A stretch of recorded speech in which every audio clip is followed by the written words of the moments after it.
Not only the knowledge, but also how to handle your life. So do you believe that children should have a say in deciding their own education? If so, at what age and to what extent? Because I think this is interesting. How could you involve your children? And if so, how?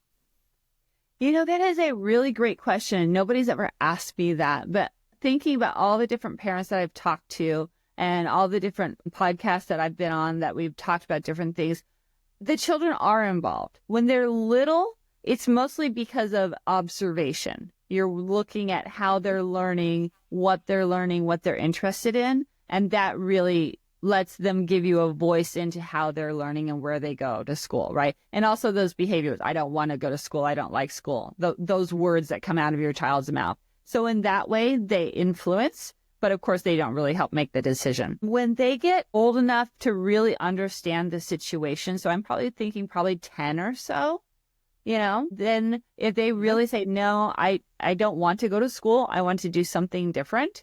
And you can have that conversation about how it's going to look different, how it's going to be different, then they can have some good influence. And then high school, definitely. I mean, they understand so much more and they understand their own bodies and how they're learning and what makes sense to them so much more that they should definitely be part of the conversation. Matter of fact, that's step number 2 when parents work with me about pulling their children out of public school and bringing them home to homeschool. Is like, you need to sit down and have a family discussion.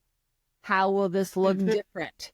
What will the expectations or rules be around it? How will our family dynamics change? And you need to make sure you have everybody on board, because if you don't have somebody on board, if they're like, no, I really don't want to do that, it's going to be hard, right?